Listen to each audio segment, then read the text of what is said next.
All in Sports Network. We love sports. Okay, happy Friday, everybody. I've had some real issues this morning getting this thing going because my Wi-Fi is not working. So hopefully this is all right for you guys. We got a fun episode coming along this afternoon. Now we've got all right. So yesterday I filmed 30 minutes of a Louisiana preview. And I got done, I posted it, and I listened back to it, and I couldn't hear anything, but I was thinking, this is probably just something wrong with my phone. And then I got a text from my friend Lucian, and he said, I can't hear anything you're saying on your live stream. So I deleted it and decided I'd do it today. Also today at 12:30, maybe a little bit after, I have my friend, former roommate at Mizzou, Mizzou alumni James Baxley-Cross joining me to talk about Missouri's 2 5-star recruits in basketball. So we're getting some football and some basketball in today. Man, I hope this sound is working. I hope the live's working. I'm just terrible at all this stuff. So I'm just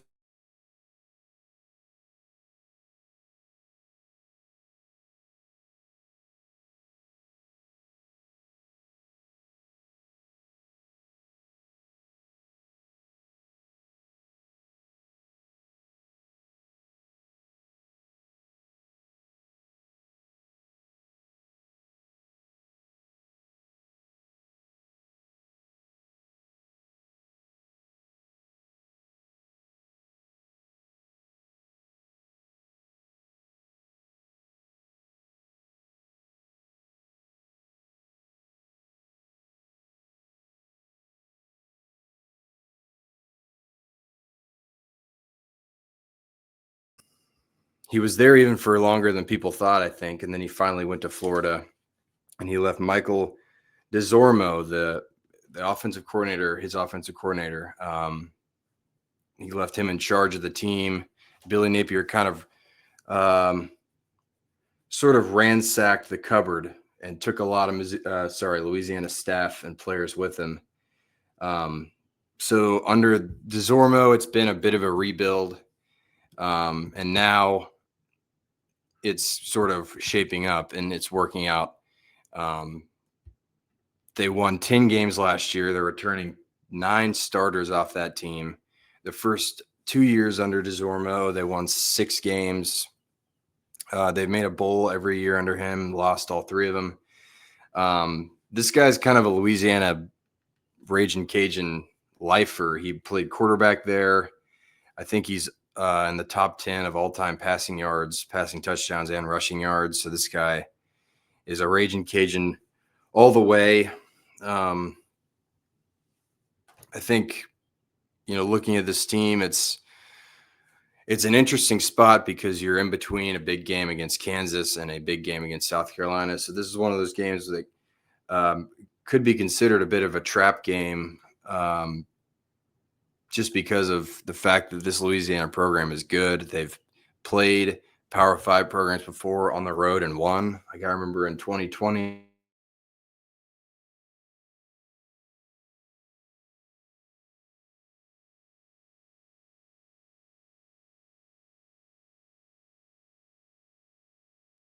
This year, they went out before the season. They went out and got Walker Howard to play quarterback, and he was a 5-star recruit out of high school, committed to LSU, didn't play, transferred to Ole Miss, didn't play, transferred again, this time back home to Louisiana.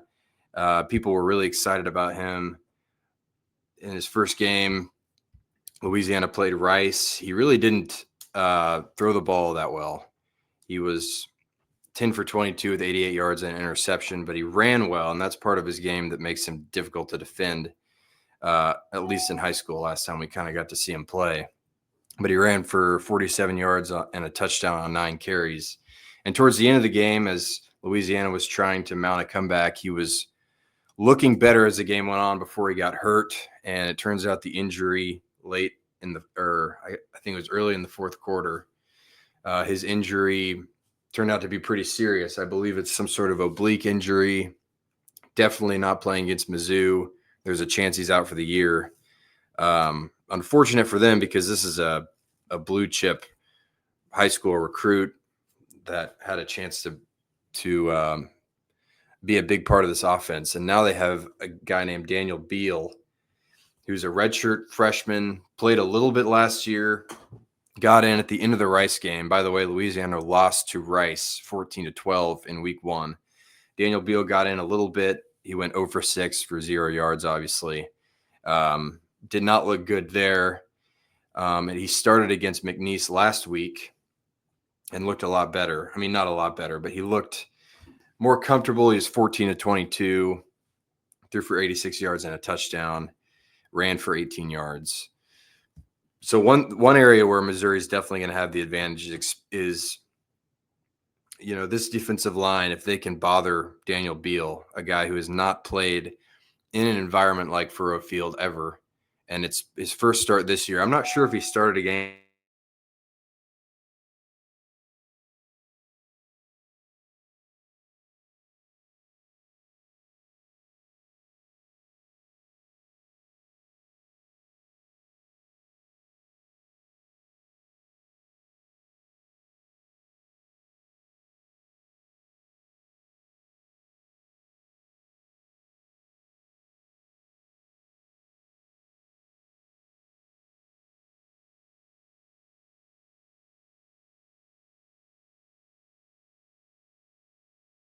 Make him uncomfortable, you're probably in good shape. The part of this offense, though, this Raging Cajun offense that's tough is their running backs. They have 2 running backs, and in Drinkwitz's weekly press conference, he said these 2 guys are the scariest part of the offense. They have Bill Davis and Zylan Perry, 2 running backs who both ran the ball really well against McNeese State. Bill Davis rushed 19 times for 132 yards and 2 touchdowns. Zylan Perry ran for 14 times for 94 yards. These 2 guys are kind of big, stocky backs. They're kind of like bowling balls. They're tough to bring down. When you have 2 of them, it's, you can switch them off and have fresh legs a lot of the time. So I think, like, you look at what their production, how productive they've been this season. Louisiana's offense has the 24th highest graded rushing offense, according to Pro Football Focus. I mean, they run the ball well. They ran against McNeese State. The team ran for 315 yards, which is pretty incredible. So this is when I look at, 1, you're going to want to pressure the quarterback, but 2, you have to stop this run. And this is what Missouri did really well against Kansas, only allowed 25 rushing yards against a Kansas team that has a lot of guys who are able to run. So the defensive tackles, I'm looking at like Chris McClellan, Marquise Gracial, Sterling Webb. I'm looking at these guys to just be cogs in the middle of the defense and make this hard for guys like Bill Davis and Zylan Perry. That is the key for me. Drinkwitz addressed this. You have to stop the run. And if you can stop this run and force Daniel Beal to have to make some plays with his arm, I think you feel pretty good about your chances against this Louisiana team. On the defensive side of the ball, this is a good defense. I think this unit was the one that Louisiana people were excited about the most. They returned some big-time players. They're 29th in total defense, allowing 244.5 yards per game through 2 games. And obviously, Rice and McNeese are not world beaters by any means, but this defense does have at least the ability to make an offense work. They are 63rd in run defense. So that's 100. They're allowing 126.5 yards per game. They're 14th in passing yards allowed with 118 per game. So there is definitely areas, particularly running the ball, that Missouri can attack. And that's what I'm looking for here, because we saw Missouri's rushing attack dominate Kansas. You've got a guy in Ahmad Hardy who has played against this Louisiana team before. He played against them last year. The same defensive coordinator, the same scheme. He'll have a better offensive line. last year against Louisiana, Ahmad Hardy with UL Monroe ran 28 times for 172 yards and a touchdown. So he averaged 6.1 yards per rush. Louisiana beat UL Monroe, but Hardy did just about everything he could. And now you've got a better offensive line in front of him, a better passing attack, takes the pressure off of him. And then of course, you got Jamal Roberts, who was excellent last week. I'm curious to see what kind of role he's going to have, if this is going to be kind of I imagine right now it's going to be probably something like 65-35, 60-40 split in favor of Hardy. But Roberts is going to get touches too. And yeah, I mean, if Missouri can, like I said, the trenches is where the biggest advantage is going to be, especially physically. Missouri's offensive line has to just dominate this game. And if they do that, Hardy's going to have a really easy time, it seems like, Hardy and Roberts. And then, yeah, I mean, if you can run the ball, then you can open it up passing and throw the ball around a little bit. And I don't think this is going to be one of those games where you're going to need Bo Pribula to win it for you. I think this is a game where he can kind of, pick his spots, make throws when he needs to. But if this run game is going, I think that is how Missouri is going to attack this team, and then, maybe utilize play action like they did multiple times against Kansas to open it up downfield. And yeah, I mean, I think like this is I can't remember what Missouri's favored. I think it's like, I don't know, 37 points or something, 27 points maybe. But yeah, 27.5 points is the spread here. So this is a game Missouri absolutely should win, and you should do it, fairly comfortably, which will allow us to see, the young guys at receivers, some of those young linebackers again. Like, I think that's another thing before SEC starts. Test your depth a little bit here against Louisiana. If you can jump out to a lead, let's see some guys before South Carolina comes to town next week. Let's see how deep this team is. One other note I found as I was researching this game is that Missouri has never played Louisiana before in the history of their programs, but there are some connections here between the two teams. And I mentioned one of them. Ahmad Hardy ran for 172 yards on this defense last year. And it's the same defensive coordinator. It should be the same sort of scheme. So, yeah, I mean, I think there's film there. I think Hardy has an advantage knowing kind of what he's going to see, and I think that's good. Jim Salgado is the Louisiana defensive coordinator. He was there last year, so there's some continuity there that I think Hardy will recognize, and this run game should take advantage of. And then the other one is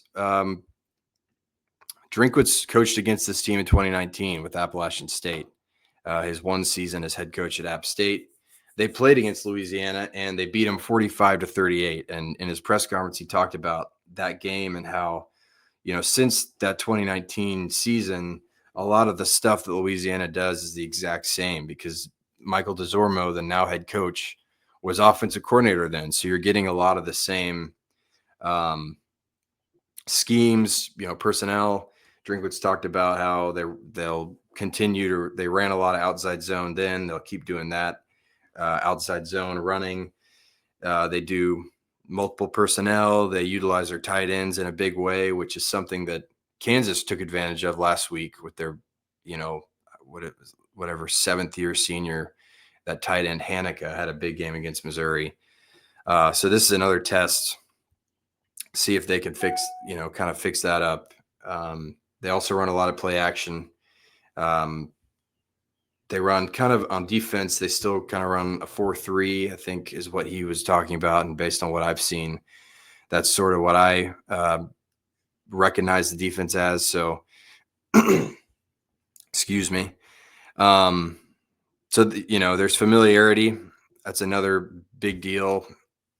Even though these two teams have never played each other, there is some recognition, at least on both sides. I saw my friend, the friend of the show, Quentin Corpule, tweeted out a kind of he called it a Louisiana offense appetizer, and I'm going to steal some of that. Also what they do, and it's tough because we really haven't seen either one of their quarterbacks, either one of the two that have played this year. Neither of them have been great, but they've combined for only 3 pass attempts of 10 to 20 plus yards over the middle of the field. So a lot of what they're doing on offense is going towards the sideline, which is going to test the cornerback room, which I think is another good thing, because that's a unit that I think so far I feel a little bit better about them than last year, but it's probably the position group defensively that I feel the least confident in. So another opportunity to get comfortable before a very, very big matchup against South Carolina next week will be a big deal. Another thing the Drinkwitz talked about is how this offense and their 2 running backs, they use those 2 guys to go on these long, sustained drives, keeping the ball out of the opposing offense's hands, which is something else that Kansas really did well, especially in the fourth quarter when they went on that 92-yard drive to take the lead. Drinkwitz talked about how this is a perfect test to see if they can improve in that regard, get off the field, get the ball back to the offense. So that's something to look for as well. Can this Missouri offense win on first down? Can this Missouri defense win on first down and force Beal to throw and get off the field quickly? All right, so it's 12:30. I got a couple more things. I'll bring James on in a second. But some keys to the game that I have here that I want to talk about real fast. I think Missouri has to get off to a fast start. You don't want to mess around with this team. Like I said, this program has experience going into Power 4, Power 5 stadiums and winning. You can't mess around here, even though you're a big favorite. And Missouri got off to a initial fast start against Kansas before, really playing an awful rest of the first quarter. They went up 6-0, and then the quarter ended and they were down 21-6. So overall, not a good start. Got into a hole that they were kind of digging out of the rest of the game. You have to get off to a fast start here. And, if you can do that, if you can get Louisiana in a hole, I think that's where Daniel Beal has to start throwing. And I think that's what you want if you're Missouri's defense. Stop the run. Again, this goes hand in hand with making Daniel Beal beat you. You want to stop the run. This Bill Davis and Zylan Perry, 2 very good running backs. How can you limit them? The defensive tackles, I think, were really good against Kansas. Can they continue that? And once you do stop the run, if you can, when Daniel Beal has to throw, another key, I think, is just making him uncomfortable. I think this game for the defense is going to be how uncomfortable can you make this quarterback who really doesn't have that much experience in big games. I want to see the edge rushers win their battles one-on-one. I don't think there's going to be – Missouri, I'm sure, will blitz a little bit. They blitzed a good amount against Kansas. I'm hoping, though, that you can win with just 4 rushers. You can win your matchups and get the quarterback, at least hurry him and pressure him, make him uncomfortable. I think one other thing I want to see, like I already kind of mentioned, is the secondary. I just want to see him lock it down.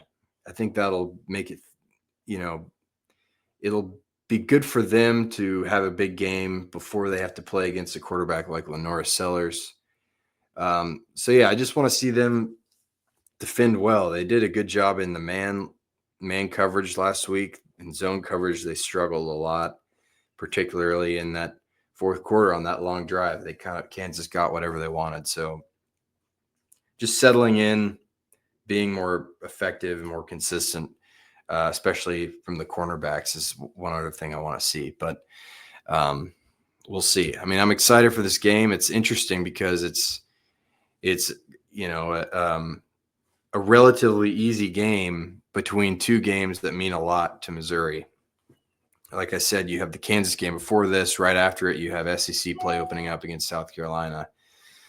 So, it's a nice game to be able to kind of get your footing back again after a very emotional win last week, but also at the same time, it's a perfect opportunity to let your guard down and and come out here and look really flat and flirt with losing a game you should not lose. So that fast start's going to be important. I want to see Missouri take it as seriously as they can and get out here with a win, get on to the South Carolina game undefeated. And, we'll see if they can do it. Like I said, though, the game is at noon tomorrow. It was originally scheduled for 3. They moved it up in the day to avoid some of the heat that's expected in Columbia. So it's a 12 o'clock kickoff on ESPN Plus. You can watch it there. All right, enough football. I'm going to bring in James now. We're going to talk basketball. James, like I said, he was my roommate for 4 years at Missouri, and he was a sports journalism major, and he's kind of a basketball guy. And I talked a little bit on Monday when Tony Bryant committed. I talked about just the news that he committed, but I didn't get into what kind of player he is, what makes him a 5-star guy. So I wanted to bring James on to tell me. James, how are you this morning? Thank you. I'm doing all right. Yeah, thanks for coming on. Yeah, thanks for having me. How are you doing? Oh man, I'm really good. You were in the waiting room, so you saw me struggling with this damn internet. Oh yeah, you were doing what you could. You're doing what you could. Yeah, I mean, I still feel like an old man. All right, dealing with no, this me stuff, too. but hopefully it worked. Hopefully people are maybe at least one person's watching. But hopefully. All right. Missouri currently has 2 5-stars in this 2026 basketball class. The most recent, we'll start with the most recent one because it's on the top of people's minds. It came less than 48 hours actually, after a very big win over Kansas. So it was one of the most exciting 48-hour stretches I imagine in Missouri fandom history. I mean, you beat Kansas, you get a 5-star recruit in basketball. Tell us a little bit about Tony Bryant. What's his deal? What is Missouri getting in this guy? Yeah, no, definitely a really exciting long weekend for Tiger fans. Yeah. I mean, the Kansas win, like you said, super emotional, super fun. Mm-hmm. But Tony Bryant, 5-star, he was a late riser through the rankings. Right now, 247 has him ranked number 23rd in the country. ESPN has him a little higher at 14. But he's a rangy, lengthy forward. He's going to take care of a lot of dirty work, or at least I project him to. He's listed around 6'9". He could be closer to 6'10", just watching some of his film. But yeah, really long arms, athletic, loves to run out in transition, good rebounder. For Treyman Elite on the Puma Pro 16 circuit this past summer, he averaged 13.5 points, about 6 boards and 2 assists. 48% from the field, 31% from 3, 74% from the line. So the three-pointer, I don't think that's going to be something that's coming super naturally to him. Mm-hmm. But 74% from the free throw line does give some good signs. It's not like he is a slouch from there. But I think he'll be really good for running in transition, finishing lobs. I almost see him kind of like an Aiden Shaw plus okay. For Missouri fans, the way that he can impact the game with his athleticism. I mean, he really is a special athlete. If you do decide to watch any film or highlights, a lot of it is him showcasing said athleticism. But like I said, not super confident in the jump shooting so far, but he got some face-up action and was fairly successful in the face-up. More of a pick and roll guy, but he did occasionally pick and pop, and he does have a pretty solid jumper, maybe a little slow on the release, but good one motion, things that you like to see if you're a player development coach, that is. So we'll see how the jump shooting really comes along. I think the senior year of high school will be big for him, especially as a late riser. But I think he'll be a great complement to this team, especially the way that Gates has been running the Missouri teams these past couple of years, really putting an emphasis on transition offense. I think that's somewhere where Tony Bryant can really thrive, especially when you put him next to a guy like Jason Crow, who we'll get into more later, I'm sure. Yeah. But, Crow's a guy who can find the open man, and he draws so much attention defensively. That it'll give guys like Tony Bryant big opportunity to be a big part of this offense. Mm-hmm. It's hard to know, obviously, and like you said, the senior year will be important. But is this a guy you can see profiling at least as a one and done character, or will he? Do you think he'll benefit more from staying a year or two? And I know it's hard to tell now, but do you have any idea if this is a one and done type of player, type of talent? Yeah, of course. Yeah, like you said, it can be hard to know now. Things can change so fast. At the moment, I wouldn't project him as a one and done. Okay. I think he does have some cleaning up to do as a prospect, maybe with a ball handling, self creation. He is Mhm. pretty raw right now. A Yeah. lot of potential, ton of upside. Um, I was listening to the SI pod with Killian Wright Yeah. the other day about his commitment, and that's kind of one of the things he mentioned was he might have more potential, raw potential than Jason Crow even, Hmm. um, but I think he has some stuff to work on, and I think there's certainly a chance that he's a one and done, maybe in like a Jaden McDaniels mode. Okay. Uh, I wouldn't expect him to be that kind of perimeter defender, but I do think he's a bit more of an athlete than Jaden McDaniels was coming out of school. Um, but I expect him to be around for 2 or 3 years before going pro. But anything could happen. Yeah. I'm curious also, like a lot of what when Dennis Gates was at Florida State, he and Leonard Hamilton kind of had a archetype of player that they consistently put in the NBA and recruited, like Jonathan Isaac, just like long, lanky, um, fours, threes, and Mhm. fours. Scotty Barnes, Patrick Williams, like I said, Jonathan Isaac. Is this kind of in that same style of player? Just physically, the way he looks, his measurables remind me at least of these guys. But do you think this is Dennis Gates' kind of ideal prospect in that mold that he kind of paved a way for himself coaching wise at Florida State? Yeah, I kind of think so. I wasn't really considering the John Isaac comparison, but I think Jonathan Isaac is a good comparison. Um, I mean, he has the length, and he does fit into that mold that Gates recruited so well for so long. Him and that Florida State staff, and those were some successful Florida State teams. They've been recruiting well too. The only other uh, recruiting class that's ranked above Missouri's at the moment. I think they have a handful of 4 stars. Mm-hmm. Um, but yeah, I do actually think he fits into that mold, and I think that that's an underrated aspect of the signing is that Dennis has worked with guys like this. Mm-hmm. Yeah. And he's also it's so interesting now how Gates is kind of recruiting on a high level nationally because he's a Mhm. Florida kid. Jason Crow Jr. is a California guy. Yep.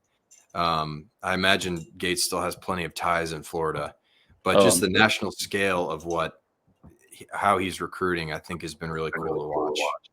yeah, I completely agree, and I think part of that is the NIL era. Yeah. Makes it a lot easier to go after some of these prospects. But yeah, I mean that's a big thing for the Missouri program going forward. I mean, I know people have moved away from recruiting out of high school so much. A lot of focus is in the transfer portal, especially for some top schools. Um, but I think this is a great sign, and I think putting these kids on the right path and trying to professionally develop them, I think will be a big thing for the future of Missouri recruiting. I look at Kentucky as an example of a school that consistently sends guards to the NBA. A lot of them one and done, Mm-hmm. and I mean, you think about how many commits they would get under Calipari. Um, I just think if Gates and the staff can develop a guy like Crow or Tony Bryant to get to the NBA, I expect Crow to be more of a one and done type prospect. Mm-hmm. But I think recruits will really appreciate that professional development because I mean, the end goal for a lot of these guys is to play in the best league in the world. So great sign, picking up some top recruits.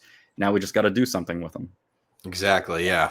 My next question was kind of about the on-court product, what we've seen from Dennis Gates. And you and I both traveled to Wichita, Kansas in March to watch Missouri and Drake, and it was extremely disappointing. I think a lot of fans left Kansas, that state, just really discouraged and upset with the way that not just losing, but the way it looked was really, really rough. And I think, obviously fans aren't going to give up on basketball ever, but there was a sense, I think you could feel it throughout the fan base of just like total frustration and feeling totally let down. How big is it now that he's gone out and pulled not one, but 2 5-stars, which hasn't been done at Missouri since 2017 with the Porter brothers? But how big is it that he's, coming off of such a disappointing end to a fun season? How disappointing is it? How big is it now that he's gone and got these 2 huge recruits? How much does that, obviously it's going to bring back a lot of those disappointed Missouri fans, but how important is recruiting just in terms of the way your fan base acts and feels, do you think? Yeah, it definitely was a disappointing loss in Wichita against Drake. And, I do think that frustrated a lot of fans. The people around me who were there seemed pretty frustrated. But I think the 5-stars are definitely helped luring people back in. I think some people too were a little disappointed with the transfer portal. Not a ton went there. Sebastian Mack is a good pickup, and I believe in Sean Phillips as a center coming from Arizona State. I think he can be a good player. But I think, it really helped people come back in after so-so transfer portal, a tough end to the year. But the expectations do rise with these kind of prospects. And look, great prospects that play for bad teams. We just saw Rutgers. They had 2 top 5 draft picks, and they were awful, frankly. So it doesn't automatically mean that you're going to be a great team. But based on what Gates has already done, I think the expectation is going to be for a bit more of a run, maybe to the Sweet 16. I think Missouri fans really want to win more than one game in the tournament. And this is a team that could possibly do it if Tony Bryant and Jason Crow are as advertised 2 years from now. This year in between is kind of weird now. Everyone's looking forward and have kind of forgotten about what we got right now. But, 2 years from now, I think that'll be a big year of expectations for Gates. And I think people are going to try and hold him more accountable. He's done a great job recruiting. Some people have had issues with in-game adjustments and whatnot. But I think that'll be a real prove-it year. I think he's done a great job so far. But, there comes a point, especially in the SEC, where you start to demand a certain level of success. Yeah, absolutely. To me, it feels a little bit Drinkwitz-y, how the first couple of years of Drinkwitz, it was a lot of really nice recruiting. He's getting the fan base excited after a tough stretch. For Drinkwitz, it was Barry Odom. Before him with Gates, it was Quanzo Martin, who our freshman year, we had to watch Quanzo ball, and it was among my least favorite experiences in my life. Not great. I think our first game ever as Missouri students that we went to was University of Missouri, Kansas City, and Missouri lost by a significant margin in the Quanzo era. But it feels like Drinkwitz a little bit where you recruit really well, people are really excited, you pull off a couple big wins, and then Drinkwitz finally broke through. With a 11-win season, actually winning a Cotton Bowl.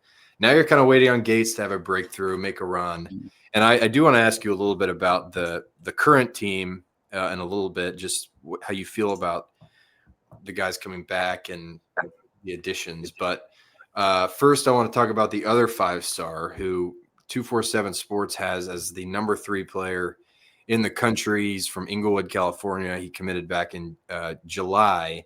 Jason Crow Jr., the second highest ranked recruit in Missouri history. Tell us about this guy and what kind of player is he? Yeah, Crow's awesome. He's super exciting. He scores in droves. a really wonderful self-creator, takes and makes really tough shots, which is something that, a tough shot maker is something that Mizzou would have liked against Drake. Yeah. But, he's someone who can take pretty much any shot, and you're not going to be too mad at it. Young prospect, birthday July 18th. So he's not turning 18 until after his senior year. He'll have graduated high school already. Fun tidbit I found about him, had no idea. Nephew of Paul Pierce. No way. Yeah, also played at Inglewood High School.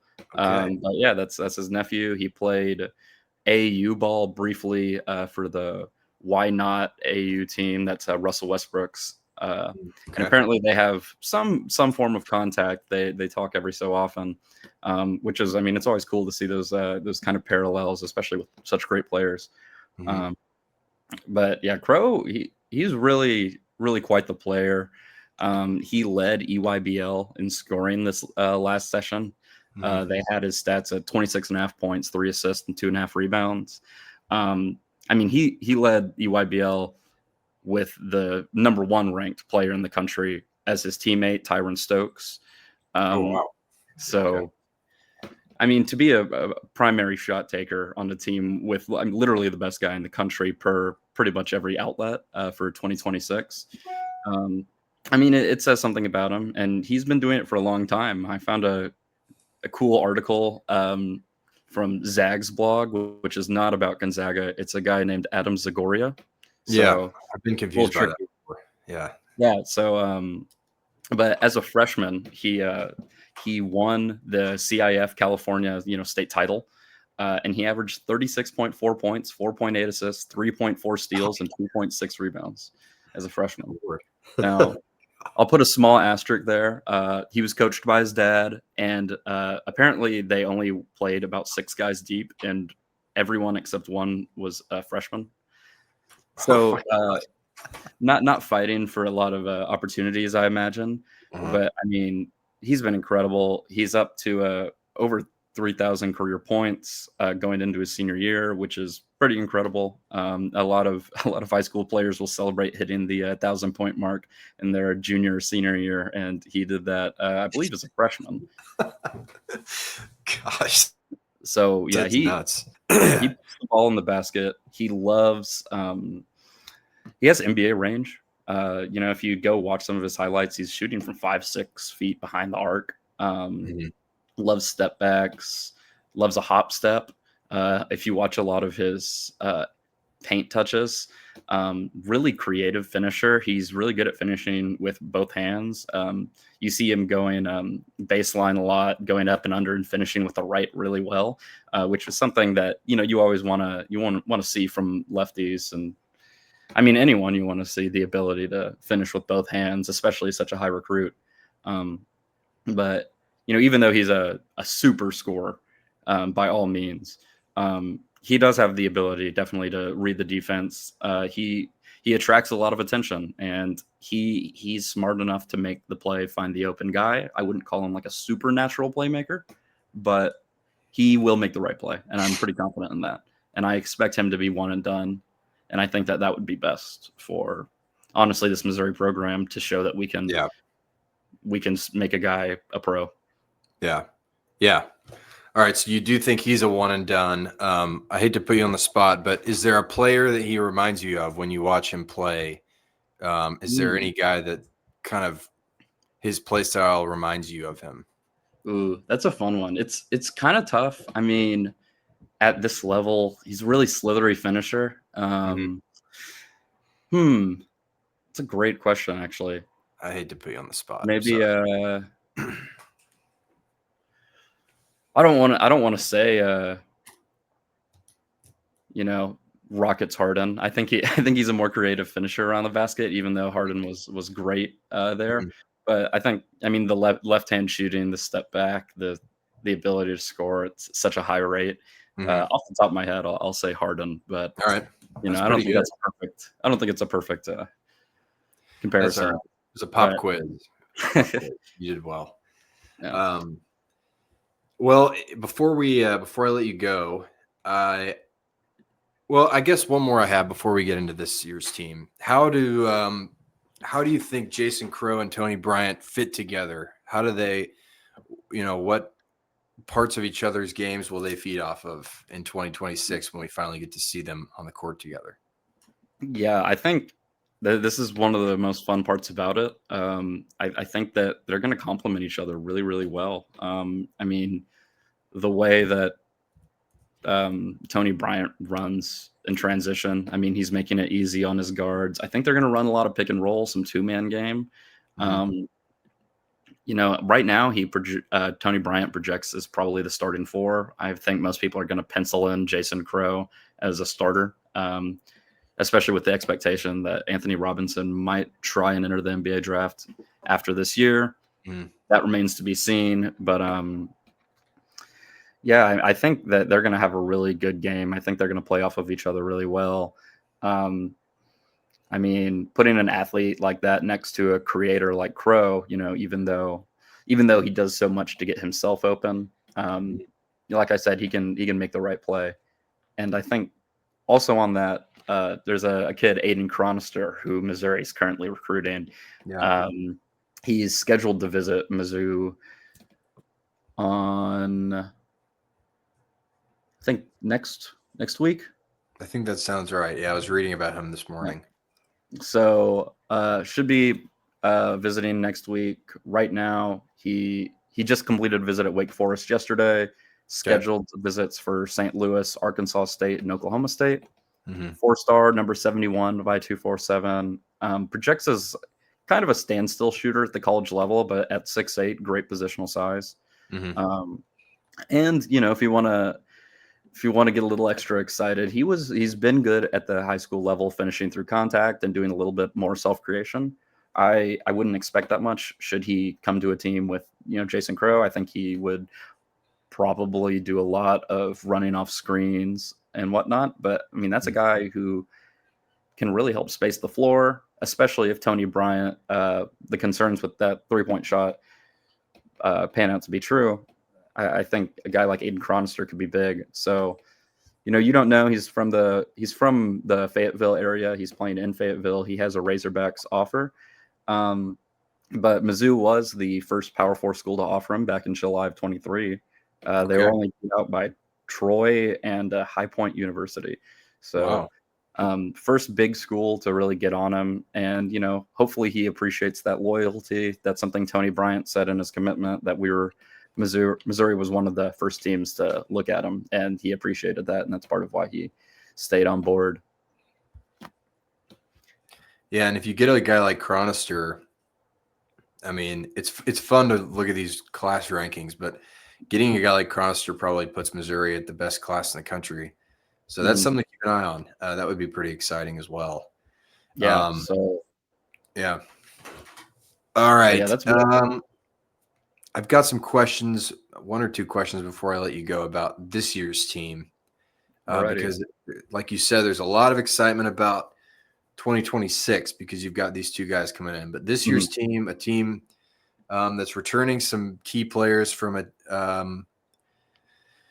team that didn't make the tournament. Obviously, it was very disappointing in the tournament. But you've got guys like Anthony Robinson coming back, Mark Mitchell coming back. Like, you've got some experience there. And then you have Aaron Rowe, a guy you watched in high school in Columbia. And so what are your expectations from this team? What are your expectations for the team overall? And then also guys like Anar Boateng, who really didn't have much of a role last year, but was a recruit that people were really excited about. What are you expecting from this year's team and some of the guys, some of the pieces on it? Yeah. Well, expectations on this team, I'm not super sure, frankly, with how they'll perform. I do believe in Mark Mitchell and Anthony Robinson to continue being big pieces of this team. But the SEC it's so good, so it can really be volatile. I have a hard time sitting here and telling you that they're going to win a certain amount of games or they're for sure going to make the tournament. But I think they definitely have a chance. They have a lot of talent. Anthony Robinson, some people think he could be a NBA after this after this year, as I mentioned earlier, some of his defense and shot making ability has impressed some scouts. So depending on the year he has, this might be his last in a Missouri uniform, and which would be good if we can send him to the next level. Aaron Rose, a guy who I think is cool. I think he might be a little bit more developmental. I don't know if I see him getting a ton of run. Obviously, he was a higher recruit, younger. He was started as a 5-star, and I think he became maybe a little mid 4-star by the time he graduated. So I don't expect him to play a ton. I think Boateng will get more minutes. I think he was kind of the developmental guy last year. But I believe in this roster. Jacob Cruz, even oh Lord, one of the most hilarious basketball players I've ever watched. But I think he'll have a big year. I imagine he probably starts on this team with Mark Mitchell, Anthony Robinson. I would probably put in Trent Pierce and Sean Phillips as my starting 3 and 5 respectively. I guess there are some questions to be had with Phillips. I mean, he's not Sean Phillips, the transfer from Arizona State, hasn't taken a 3 in his college career. And, if that's not your game, I have no problem with you not taking 3s. But, next to a guy like Mark Mitchell, maybe you want more floor spacing, which kind of brings me to Trent Burns, who came in. Is, a 7'5", block shots and shoot 3s, weirdly enough. He did a lot of that in Houston, where he went to high school. So that's kind of how he projects offensively as a floor spacer, which I think is big. Obviously, there was some news that I should mention regarding Trent Burns. He had a stress reaction in his right foot, which is the same foot that had him sidelined all of his freshman year. So not great news there. He underwent surgery Tuesday morning, and they're saying he's going to miss at least 6 weeks of practice. Then after those 6 weeks, a return to play protocol will be made to determine a more precise timeline between 8 to 12 weeks. Mizzou's season starts November 3rd, which is just over 7 weeks. That's around the time that we should get more precise timelines. But if we're going to assume the worst and say maybe 12 weeks, that would be December 2nd, 12 weeks to the day. Mizzou is playing at Notre Dame that day. And then the next game would be in KC against KU on the 7th. So I would expect him to be back for the KU game at the very least. Now, I'm not sure how he was playing in summer workouts, or if he projects to be a real rotation guy. They also landed Luke Northweather in the transfer portal out of OU, who, if we're being honest with ourselves, didn't do too much, but he played a similar role. Most of his shots as a 6'11" big man came from 3. So he's there to space the floor. He's only 6'11" compared to Burns' 7'5", but I think we might see Northweather play the Burns role, or at least the Burns role we see in the future. But really tough news with him. You wanted to see him play after that year. Missouri was being cautious. I think he was cleared to play around February, and they decided to just keep him out for the year. And, now a stress reaction in the foot, not great news, but, I believe in the kid. I'm sure it'll turn out well for him. He's a good talent. I think he was a top 70-ish guy in his class out of high school. So, I believe in him. 7'5", you can probably find your way on a basketball court. So, I believe in that. But, next year's going to be a weird year. I think Sebastian Mack, great transfer. I think T.O. Barrett is going to get some more run. I think he was the freshman last year who really got the most opportunity. I don't know. There's a lot that could happen. And I think I said I was going through the potential starting 5, and I left out Sebastian Mack. I expect Sebastian Mack to start. Now I'm going through the roster again. maybe a Mac Robinson backcourt. Mm-hmm. Maybe you see Jacob Cruz or Trent Pierce. Maybe Mark Mitchell starts at the 5 if you want to run small. Mm-hmm. I could see it going in a multitude of ways. And, Gates has a lot of options at his fingertips. And, I think he can make the right decisions. I trust him to do that. But, this will be an interesting season for sure going into the definitely more excited season. Yeah. 2016. I feel like it'll have a lot to do with just some of these guys' development. We already know what Anthony Robinson and Mark Mitchell and Jacob Cruz are capable of. But how does Trent Pierce progress? He had some good moments in the beginning of the year. If he can become a more consistent player, that would be really big for them. What does Anar Boateng's progression look like? Like guys like that. And then, there's that guy, Jaden Stone, who is coming in. He averaged like 20 points per game at Detroit Mercy or something 2 years ago. I wonder if he'll, I don't wonder what kind of role he'll have. But yeah, just what sort of development for T.O. Barrett? What does he add to his game? That's just interesting to me, seeing what Gates is going to be able to do with some of these guys. And then, of course, yeah, Trent Burns, such a bummer. I mean, he was like a high 4-star kid. And I hope he can get on the court and have a role, because Mizzou fans are excited about that. Sort of the last thing I have for you, another transfer we haven't mentioned yet. What do you expect from Javon Porter, the third brother of Michael Porter Jr.? And what kind of role do you expect him to have? Well, I don't know if he'll be a starter for this team. I think he'll definitely be a rotation player. I mean, look, last year, Loyola Marymount, what were his averages? Okay, I don't wait. Warrior. It was like, well, either way, Javon Porter, I think he'll be a pretty solid addition. He's got some size, which is much appreciated. 12 and a half. Hey, I'll take it. 12 and a half last year. Yeah, I mean, hopefully he makes an impact. I think he will get some good opportunity for this Tiger team. Yeah, I mean, 12 and a half points, 7 rebounds, 2 assists. I like him. Yeah. I like him. I don't know. Yeah, he's definitely an interesting guy. He's someone who I don't really know how to project as much, especially out of, Loyola Marymount.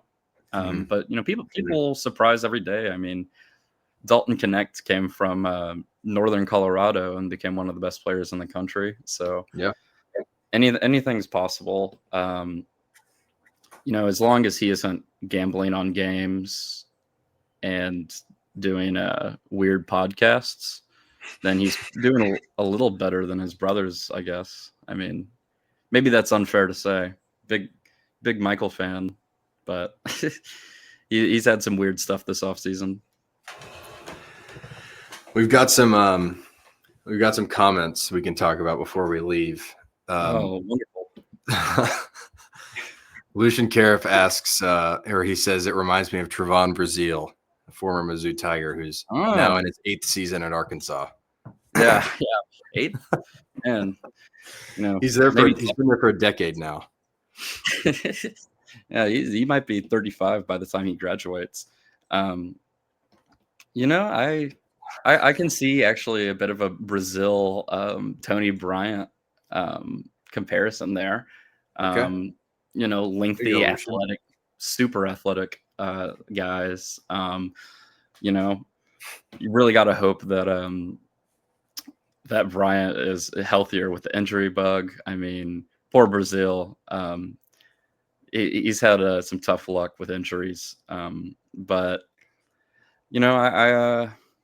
I think this is going to be a really fun team. I think it's going to be cool. I think, Sebastian Mack is going to be a big player. I think it's going to be a great developmental year to prepare guys like Boateng, incoming freshman Nicholas Randall, get Trent Pierce going on the right path and hopefully get Trent Burns on the court.